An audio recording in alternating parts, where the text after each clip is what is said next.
தான் அப்பா. அப்பா பேருப்பா. உன் வயசுப்பா. எத்தனை வருஷம் உன்னோட சர்வீஸ் எக்ஸ்பீரியன்ஸ்? நான் 29 வருஷம் ஆசிரியர் பணியில் இருந்திருக்கேன். 29 வருஷம்.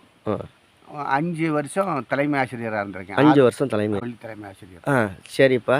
நான் கேட்குற கேள்வியெல்லாம் இரடு முரடாக இருக்கும். இருக்குதுங்க. நீ தப்பாக இருந்தாலும் சொல்லு, சரியாக இருந்தாலும் சொல்லு. ஏன் உன் பிள்ளைங்க, உனக்கு எத்தனை பிள்ளைங்க முதல்ல? ஏன் யாரையுமே படிக்க வைக்கலப்பா? எல்லாம் மொதல் பிள்ளை உனக்கு எத்தனை வயசுலப்பா பிறந்துச்சு?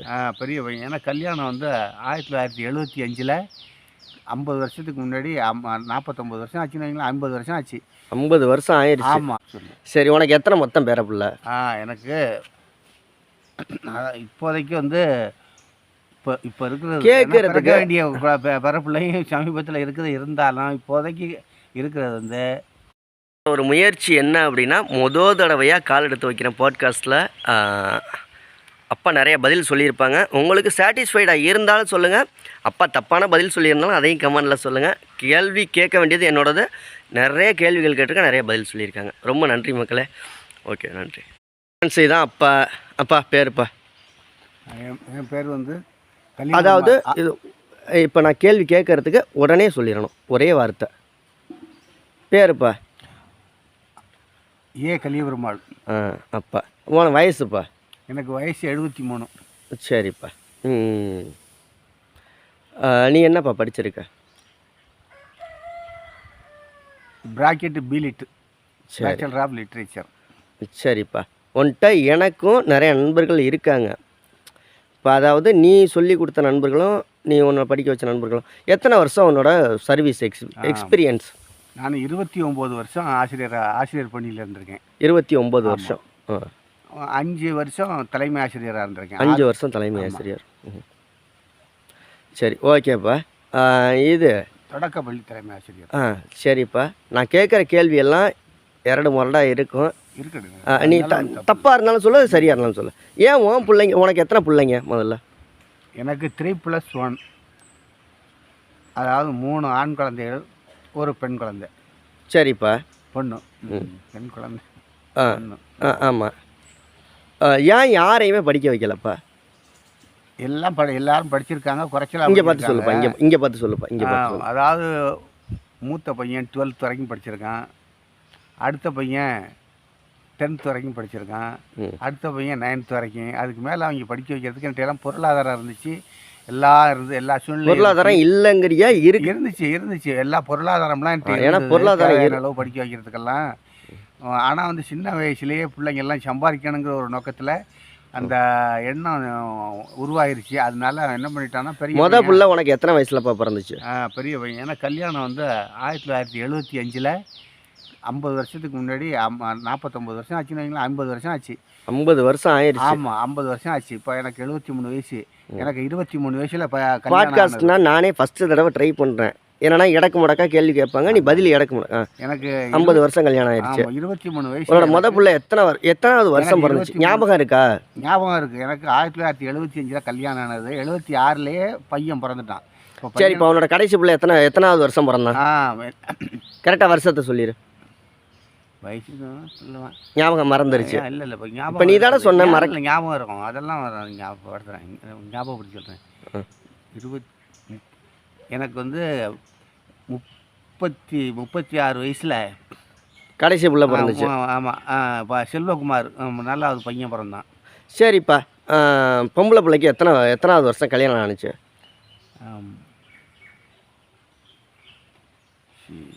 சரி, உனக்கு ஞாபகம் இல்லை. சரி, உனக்கு எத்தனை மொத்தம் பேர பிள்ளை? எனக்கு இப்போதைக்கு வந்து இப்போ இருக்கிறது கேட்கறதுக்கு வேண்டிய பிறப்பிள்ளையும் சமீபத்தில் இருந்தாலும் இப்போதைக்கு இருக்கிறது வந்து ரெண்டு பையன், 2 பேரப்பிள்ளை, ஆண் குழந்தை 1 2. ஆமாம். சரி, நீ ஞாபகப்படுத்த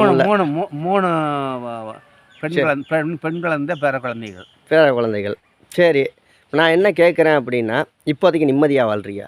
எந்த பிரச்சனையும் கிடையாது. பதில் மட்டும் டக்குன்னு சொல்லிடுறோம். எனக்கு உணவு, உடை, உறைவிடம் இது 3மே எனக்கு நல்ல சூழ்நிலையில் கிடைக்குது. எனக்கு ஒன்றும் பிரச்சனையே கிடையாது. சரிப்பா. நீ யாருக்கிட்டையாவது குறை சொல்லணும்னு நினைப்பில்ல? யார் மேலே குறை சொல்ல விரும்புகிற? எனக்கு குறை சொல்கிறதுக்கு மனைவி மேலேயா, மக மேலேயா, பேர பிள்ளைங்க மேலேயா, மருமக மேலேயா, யார் மேலே குறை சொல்ல விரும்புகிற? நான் வந்து பொதுவாகவே வந்து குறை சொல்லணுங்கிறது வந்து அதை வந்து ஒரு வாழ்க்கையில் நான் வந்து முதல் கட்டமாக எடுத்துக்கிறது இல்லை. அதனால நான் யார் மேலேயும் குறை சொல்ல விரும்பலை. யார் மேலேயும் குறை சொல்ல விரும்பல. எல்லா சரி, சூழ்நிலையும் நான் சமாளிக்க ஒன்றுகிட்ட முடியும். படித்த பிள்ளைங்கெல்லாம் இன்னைக்கு டாக்டரு, கலெக்டரு, வக்கீல் அப்படியெல்லாம் இருந்திருக்காங்களே. நீ 35 வருஷம் கற்றுக் கொடுத்தில்ல, 29 வருஷம் 30 வருஷம்னு 30 வருஷம் நீ கற்றுக் கொடுத்தில்ல, ம். நிறைய பேர் இருக்காங்களே. ஆனால் மற்ற பிள்ளைங்களுக்கெல்லாம் கற்றுக் கொடுத்தா மற்ற பிள்ளைங்க டாக்டர், வக்கீல்லாம் ஆயிடுச்சு. ஆனால் என் பிள்ளைங்க இப்படி இல்லையே அப்படின்னு உனக்கு என்னைக்காவது எனக்கு தோணியிருக்கா? அந்த மாதிரி ஒரு சூழ்நிலை இல்லை. காரணம் என்னன்னாக்கா மற்ற வக்கீல் டாக்டரு மற்ற பிள்ளைங்களும் டாக்டர் ஆகிருக்காங்க, வக்கீல் ஆகிருக்காங்க, படித்த பிள்ளைங்கள்லாம் உயர்ந்த அந்தஸ்தில் போயிருக்காங்கன்னாலும் கலெக்டர் கூட இருக்காங்க. எதுக்காக போயிருக்காங்கன்னா தன்னுடைய அறிவை வளர்த்துக்கிறதுக்கும் பொருளாதாரத்தை பெருகிக்கிறதுக்கும் நல்லா சம்பாதிக்கணுங்கிற நோக்கம் தான் இந்த காலகட்டத்தில். அப்படி பார்க்கும்போது என்னுடைய குழந்தைகள்லாம் குறைந்த படிப்பாக இருந்தாலும் என்கிட்ட படித்த குழந்தைங்களை போல் மற்றவங்கள போல் நிறைய சம்பாதிக்கிறாங்க. மாதம் 40,000 30,000 பணம் முக்கியமா, கல்வி 40,000 50,000 சம்பாதிக்கிறாங்க. அதனால இருப்பா. அப்போ பணம் வளர்ச்சி முக்கியமா, அடைஞ்சிட்டாங்க. பணம் முக்கியமா, கல்வி முக்கியமா? வாழ்க்கையில் நம்ம சாகிற வரைக்கும் கல்வி தான் முக்கியம். பணம் முக்கியம் இல்லை, பணமும் முக்கியம்தான். இருந்தாலும் அது ஏதாவது ஒரு பதில் தானே சொல்லணும். ரெண்டாவது தான் கல்வி மூலமாக தானே நமக்கு பணமே கிடைக்குது. கல்வி மூலமாக தான் அறிவு வளருது. அறிவு வளர்ச்சியில் தான் அறிவு மூலமாக நமக்கு பணம் சேரும். பணம் முக்கியம், எல்லாமே முக்கியம்தான். இருந்தாலும் கல்விக்கு பிறகு தான் அடுத்து தான் பணம். கல்வி தான் நமக்கு பணத்தை சேகரிக்கிறதுக்கான வழிவகை தொழில்துறையை கொடுக்குது. அறிவை கொடுக்குறதே கல்வி தான். சரி, ஒன்றுகிட்ட படித்த பிள்ளைங்க எல்லாருமே இன்னைக்கு பெரிய ஒரு விஷயத்தில் இருக்காங்க. வெளிநாட்டிலையும் இருக்காங்க, உள்நாட்டிலையும் இருக்காங்க. என்னை சந்திக்கிறாங்க, சந்தித்து பேசுகிறாங்க. அந்த மாதிரியான வாய்ப்புகள்லாம் இருக்குது. சரி, ஒவ்வொரு மனுஷனுக்கும் 60 வயசுக்கு மேலே ஒரு ஆசைன்னு ஒன்று இருக்கும். உனக்கு என்ன ஆசையாக இருக்குது? வாழ்க்கையில் மனிதன் 60 வயதுக்கு மேலே உல்லாச பயணம், 60 வயசுக்கு மேலே வெளியில் போகணும், பல நண்பர்களை புது சூழ்நிலைகளை எல்லாம் பார்க்கணும், கொள்ளணும். புது நண்பர்களை பார்க்கணுமா? கடந்த கால பழைய நண்பர்களை பார்க்கணும், நண்பர்களை படித்த மாணவர்களை பார்க்கணும், நம்ம கூட வேலை பார்த்த ஆசிரியர்களை பார்க்கணும். இப்படிப்பட்ட பல்வேறு ஆசைகள்லாம் இருக்கும். உறவினர்களை பார்க்கணும், நண்பர்களை பார்க்கணும், ஆசிரியர்களை, நான் படித்த ஆசிரியர்களை உயிரோடு இருந்தாங்கன்னா அவர்களை பார்க்கணும். இப்படிப்பட்ட எண்ணங்கள் தான் எனக்கு தோன்றுது. புதுசாக இப்போ தற்போதைய சூழ்நிலையில் நல்லா உல்லாசமான இடங்களில் இயற்கை சூழ்நிலைகளெல்லாம் பார்த்து அனுபவிக்கிறதுக்கெல்லாம் அந்த எண்ணங்கள்லாம் உண்டு. என்னால் வந்து அதிகமாக வந்து கொஞ்சம் உடல் குறைவு இருக்கிறதுனால, மூட்டு வலி அது இது லேசாக இருக்கிறதுனால வெளியில் அந்த மாதிரி எண்ணங்கள்லாம் நினச்சிக்கிட்டு போகிறதில்ல. இருக்கிற சூழ்நிலையே நல்ல சூழ்நிலையெல்லாம் இருந்துக்கிட்டு காலத்தை வாழ்நாள் போய்கிட்டே இருக்கேன். சரி, அப்போ நான் இன்னொன்று கேட்குறேன், சாவையில் எப்படி சாகணும்? வாழ்க்கையில் மனிதனுக்கு சாவுங்கிறது எந்த சூழ்நிலை இல்லை, நான் ஒன்றுகிட்ட கேட்குறேன், நீ சாவையில் எப்படி சாகணும்? நான் சாகும்போது தூங்கிக்கிட்டு இருக்கையில் சாகணுமா, இல்லை முழிச்சுக்கிட்டு இருக்கையில் சாகணுமா, அடிபட்டு சாகணும்? சாவுங்கிறது ஒரு மனுஷனுக்கு வரும். அதாவது மனிதனுக்கு சாவுங்கிறது அதிகமான உபத்திரவம் இல்லாத உடல் நோய்களால் பாதிக்கப்பட்டு ரொம்ப நாள் கிடந்து அப்படி சாகக்கூடாது. அது என்னன்னாக்கா நம்ம வாழ்நாளில் ஏன் பிறந்தோங்கிற ஒரு சூழ்நிலையை கூட உருவாக்கி விட்டுறோம். இந்த எண்ணம் ரொம்ப அவஸ்தையெல்லாம் ஏற்படும். அதனால அதாவது நம்ம மரண காலத்தில் வந்து அதாவது வாழ்ந்தாச்சு, ரொம்ப காலம் வாழ்ந்து நம்ம வாழ்க்கையை வாழ்ந்துட்டோம். இனி வாழக்கூடியது கொஞ்சம் காலம்தான். அதனால முதியோரான காலத்தில் வந்து சந்தோஷமான சூழ்நிலையில சரி, அதை விட வாழ்ந்து நீ அம்மா பிள்ளையா அப்பா பிள்ளையா? என்னை பொறுத்தவரை நீண்ட கால நாளாக வந்து நான் எங்கள் அப்பா என்னை விட்டுட்டு வெளிநாட்டுக்கு போயிட்டாரு. என் அம்மாவும் என்னை நீ கேட்கறதுக்கு ஒரு பதிலை மட்டும் சொல்ல மாட்டேங்கிற. குழந்தையிலேயே 3 வயசுலேயே எங்கள் அப்பா வந்து என்னை விட்டு பிரிஞ்சிட்டாரு. அப்புறம் 20 வயசில் தான் வந்தார். அது வரைக்கும் என்னை ஆளாக்கி, என்னை ஆசிரியராக்கி ஒரு அம்மா பிள்ளையா அப்பா பிள்ளையா சூழ்நிலையில் உருவாக்குறதுனால நான் கூடிய வரைக்கும் வந்து அப்பாவை வெறுக்கலை. ஆனால் அப்பா பிள்ளை இல்லைன்னு நான் சொல்ல முடியாது. அப்பா இல்லாமல் நம்ம உருவாகலை. அம்மா அப்பா இருவருக்கும் பிள்ளை தான். அதிக பாசம் அம்மா மேலே தான் உண்டு. இப்போ நீ என்ன இப்போவும் இருக்குது. நீ எங்கள் அப்பா என்கிட்ட ஒவ்வொரு விஷயமும் சொல்கிறப்ப நான் டியாவா தர்னிஸை கேட்பேங்க. அப்போ எங்கள் அப்பா சொல்கிற விஷயம், இப்படி கேட்காதரா, அம்மா பிள்ளையா அப்பா பிள்ளையான்னு கேட்காதரா, பிள்ளைங்களுக்கு வெறுப்பு வந்துடும் அப்படின்னு சொல்லிக்கிட்டே இருப்பார். நான் டெய்லி கேட்குற விஷயம் என்னென்னா, தியாடை தர்னிஸை நீ அம்மா பிள்ளையா அப்பா பிள்ளையா அப்படி கேட்பேன்.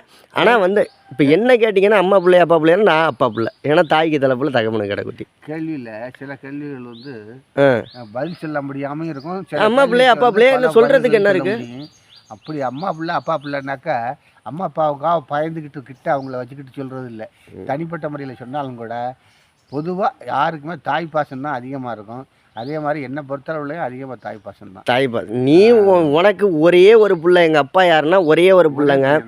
ஆனால் நான் என் வீட்டில் எப்படின்னா இப்போ 4 பிள்ளைங்க இடையில ஒரு பிள்ளை செத்து போயிடுச்சு.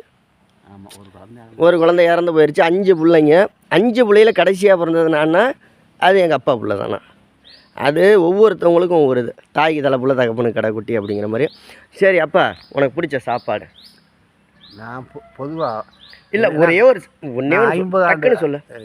எனக்கு பிடிச்ச சாப்பாடு தான் பிடிக்கும். ஆ ஆனால் 50 அசைவம் தான்ப்பா. பிடிச்ச சாப்பாடு கேட்டேன். சாப்பாடு பிடிச்ச மீனா, சாப்பாடு நண்டா, இறாலா, கறியா, மீனா? அசைவம் பிடிக்கும். பிடிச்ச சாப்பாடு சாப்பாடு தான் பிடிக்கும். மீன் சாப்பாடு. ஓகே, இன்னைக்கு எங்கள் வீட்டில் மீன் குழம்பு. சரி, மீன் சாப்பாடு பிடிக்கும். பிடிச்ச கலரு? ஆனால் அது பிடிச்ச கலரு பசுமை பச்சை. பச்சை கலர் பச்சை பிடிக்கும். கலரு, அப்படி இல்லைன்னா சாக்லேட் கலர். சரி. ரெண்டு தான். 4 புள்ள பெற்ற பிடிச்ச புள்ள? அது கூடிய வரைக்கும் ஏதாவது ஒரு பிள்ளைய சொல்லு. 4 புள்ள பெற்ற உள்ள இடத்துல இது எனக்கு குழந்தையில எனக்கு எல்லா பிள்ளையும் திட்டி இருக்கு ஒன்றா. எல்லா பிள்ளையும் 3வது குழந்தை பெண் குழந்தை. அது பெண் குழந்தை மேலே தான் நான் ரொம்ப எங்கள் அக்காவை தான் பிடிக்கும். அவருக்கு மனசுக்குள்ள எங்கள் அக்காவை தான் பிடிக்கும். வெளிப்படையாகவும். ஏன்னா வீட்டில் ஒரே ஒரு பொம்பளை பிள்ளை. எங்கள் 3 அண்ணனுக்குமே வந்து ஜெயக்குமார், செந்தில், எனக்கு 3 பேருக்குமே யாரை பிடிக்கும்னு நிலவை மட்டும்தான் பிடிக்கும். அது முடிஞ்சு போனது. ஆமாம். சரி அப்பா, குழந்தைகளை பிடிக்காமல் இல்லை, இருந்தாலும் அதிக பாசம் பொம்பளை பிள்ளை மேலே. சரி, ஒரே ஒரு கேள்வி மட்டும் கேட்டுறேன், தப்பு இல்லாமல் சொல்லிடுறேன். கேட்கலாங்க. கணவன் மனைவிக்குள்ளே சண்டை வராமல் இருக்கிறதுக்கு என்ன பண்ணலாம்? அதாவது வாழ்க்கைங்கிறது ஒருத்த குணத்தை, அதாவது கணவனுடைய குணத்தை புரிஞ்சு மனைவி நடக்கணும், மனைவினுடைய குணத்தை புரிஞ்சு கணவன் நடக்கணும். நான் இப்படி தான் நடப்பேன்னு மனைவி போகிறதோ, கணவன் வந்து நான் இப்படி தான் நடப்பேன் அப்படின்னு ஏற்குமாரா போடாக்க வாழ்க்கையில் வந்து ரொம்ப சின்ன பின்னமான வாழ்க்கையே வந்து ஒரு நிம்மதியற்ற வாழ்க்கையாக போயிடணும். ஒருத்தர் அனுசரணை, அதாவது அனுசரித்து போகணும். அதுக்கு எவ்வளவோ காரணங்கள்லாம் இருக்குது. அதில் ஒரு காரணம் சொல்லு. ஒரே காரணம் என்னென்னா ஒருத்தர் புரிஞ்சு ஒத்து போகணும். கணவன் மனைவிட்ட ஒற்றுமை இருந்தால் தான். ஒற்றுமை இருந்தால் உனக்கு கல்யாணம் ஆகி 50 வருஷம் ஆயிடுச்சாப்பா? எல்லா சூழ்நிலையும் நமக்கு கிடைக்கும் தானே. ஏன்ப்பா உனக்கு கல்யாணம் ஆகி 50 வருஷம் ஆகுது? கல்யாணம் ஆகி 50 வருஷம் ஆயிடுச்சு. என் மகனுக்கே வயசு இப்போ வந்து 49 முடிஞ்சு 50. அதனால எனக்கு 51 வருஷம் ஆயிடுச்சு. 51 வருஷம் ஆயிடுச்சு. 51 வருஷம் கல்யாணம் ஆகி மறு வருஷமே எனக்கு மகன் பிறந்தான். சரி, இப்போ உனக்கு வேலை யாராவது கொடுக்குறாங்க அப்படின்னா, இப்போ என்கிட்ட கூட கேட்டிருக்காங்க உங்கள் அப்பா வேலைக்கு வர சொல்லுங்கன்னு, எழுத்து வேலை. நீ போவியா வேலைக்கு? அப்போ அந்த மாதிரி ஒரு சூழ்நிலை எனக்கு கிடைக்கும்போது மாதம் 1000 ரூபா தான் காசு கொடுப்பாங்க. நிச்சயமாக என்னால் வந்து மாதம் இல்லை, வாரம் 1000 ரூபா கொடுப்பாங்க. எனக்கு நிச்சயமாக அந்த மாதிரி எண்ணம் உண்டு. எங்கே கூப்பிட்டாலும் நான் போய் வந்து எழுதுறதுக்கு, கணக்கு வழக்கு பார்க்குறதுக்கு நான் தயாராக இருக்கேன். காலையில் நான் கொண்டு போய் பஸ்ஸில் இறக்கி விட்டுறேன், இது பைக்கில் இறக்கி விட்டுறேன். நீ வேலை பார்க்க உனக்கு உடம்பு முடியுமா? முடியும், என்னால் முடியும். 7 நாள் வேலை பார்க்கணும், ஞாயிற்றுக்கிழமை மட்டும் லீவு. என்னால் முடியும். இந்த சம்பாதிக்கிற காசை யார்கிட்ட கொடுப்பேன்? குடும்பத்தில் என் மனைவிட்ட தான் கொடுப்பேன். அல்லது நான் எங்கே தங்கியிருக்கிறேன்னா அந்த ஆணை சரியான விஷம் மனைவி கிட்ட தான் கொடுப்பேன். ஆமாம். சரி. ஆரம்ப காலத்தில் நான் 205 ரூபா சம்பளம் ஆசிரியர் போய் சேரும்போது 205 ரூபா சம்பளம் எனக்கு. அந்த சம்பளத்திலேருந்து நான் 14,000 ரூபா சம்பளம் வாங்குற வரைக்கும் என் மனைவிட்ட தான் கொடுத்தேன். மனைவிட்ட கொடுத்துருக்கேன். எங்கள் அம்மாட்டே கொடுக்குறது இல்லை. இப்போ நான் என்னோட காசை என் மனைவிட்ட கொடுத்து அம்மா சண்டைக்கு வருது. அது அவங்கவுங்களுடைய குடும்ப நிர்வாக திறமையை பொறுத்தது. நீ ஏன்டா நிஷா கிட்ட கொடுக்குற? இப்போ நான் அம்மாட்ட கொடுத்தேன்னா நிஷா சண்டைக்கு வருது. அது இது மாதிரி உன்னோட மனைவிக்கும் உன்னோட அம்மாவுக்கும் சண்டை வந்திருக்கா? அதே மாதிரி சம்பாதிக்கிற காசை சில நேரங்களில் எங்கள் அம்மாட்ட கூட நான் காசை கொடுத்தது உண்டு. மாதம் சம்பளம் எடுத்து என் மனைவி வந்து சண்டைக்கு வந்ததில்லை. இல்லை. இப்போ சண்டைக்கு வருது.